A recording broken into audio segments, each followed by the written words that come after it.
Hello, this is the explanation for the lesson that we did today, but in general, the explanation for vocabulary in a history class in the future.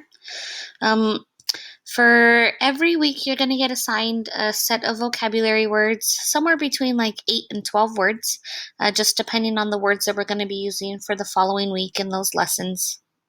Um, and so I'm going to be posting the template for you of the vocabulary words. In this case, this was a template that I posted this week, our first time doing vocabulary together in history class.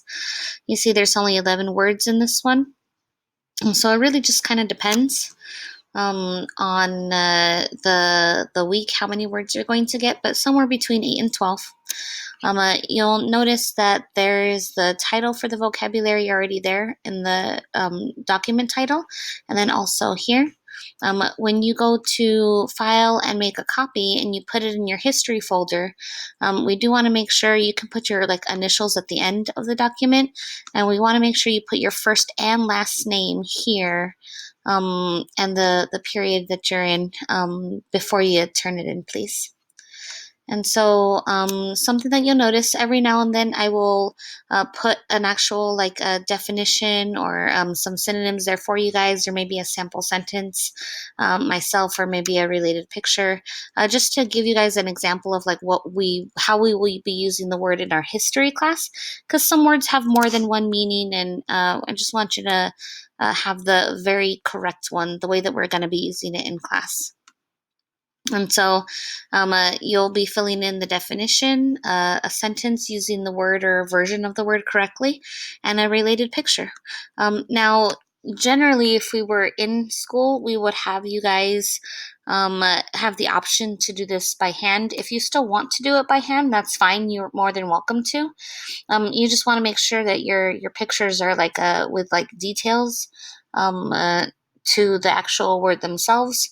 And then when you take a picture of your vocabulary, I highly recommend that if you're going to do any work by hand, not digitally, in history class, that you get that Google Classroom app so that you can just upload it straight from your cell phone as an attachment to turn it in. Otherwise, most students will look like this. Their work will be done on the computer. And I already put this PowerPoint for the first week of school, like a lot of the things that we've done and we've gone over, we've reviewed. That PowerPoint is already on Google Classroom as a material in the first week folder. So here's an example for our first word, empire. And if, let's say, you've made a copy of the assignment, you're ready to go ahead and start learning about it, just as an example for how to find the definition, sentence, picture, etc. You can type in or just copy paste the word and then put definition, and you're going to see that Google's going to offer you a definition. And really important, so you guys practice pronouncing it, and so that you can practice hearing how the word is pronounced, we want you to hit that little speaker button right there. Empire.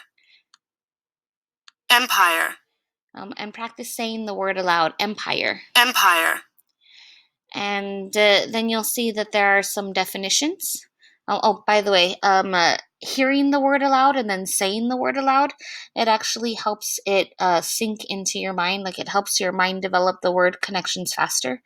And so you'd want to practice saying that word out loud at least 3 times.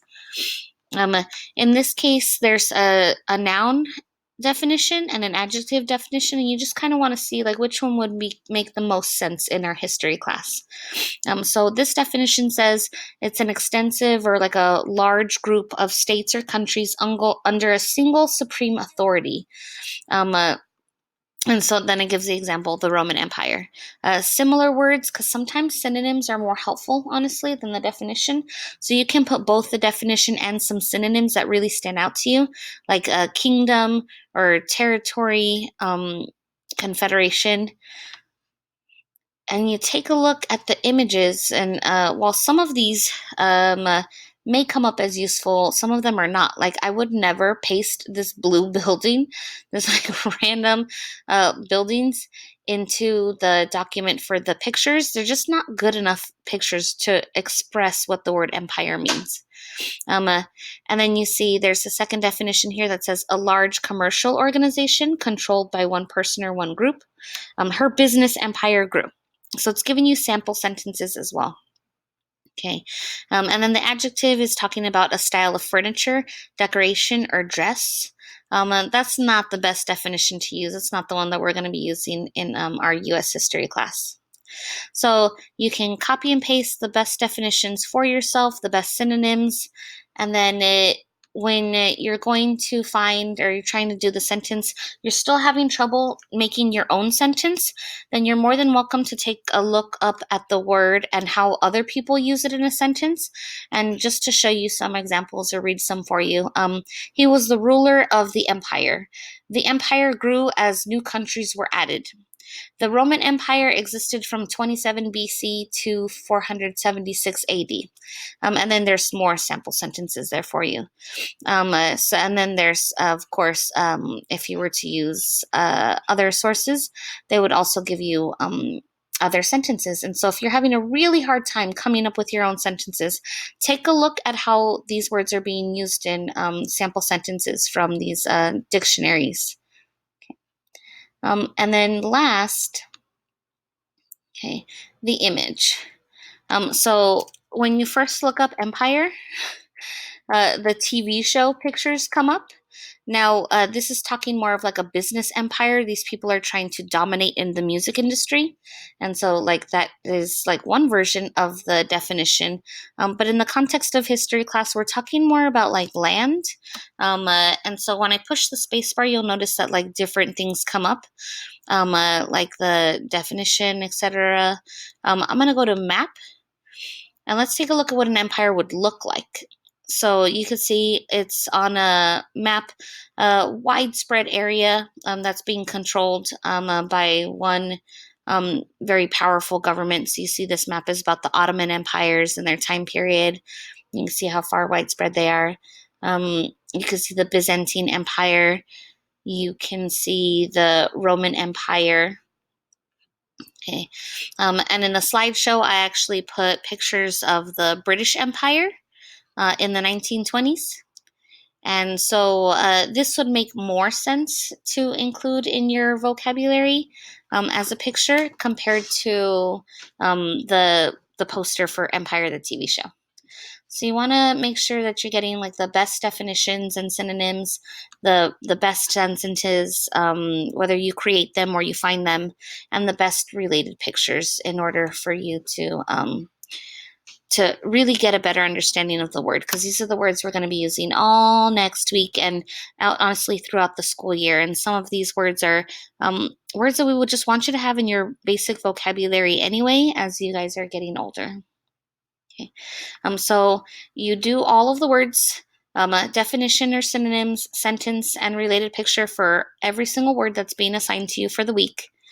And then you have the option to work with a partner if you would choose to work with a partner. Some people don't. Some people don't like to work with others because they find them unreliable, and that's fine. But if you want to work with a partner, the instructions are there in Google Classroom. You would see that it says, decide if you want to work with a partner, if you want to do this alone. If you have a partner, then one of you makes a copy of the template, puts your name on it, and then share it out. There's a blue share button, by the way, that big blue share button. You're going to share it with your partner. And then this way you guys can both be typing on the exact same document and helping each other complete the vocabulary. And when it's time to submit, just one person needs to submit. You don't both have to submit this on Google Classroom.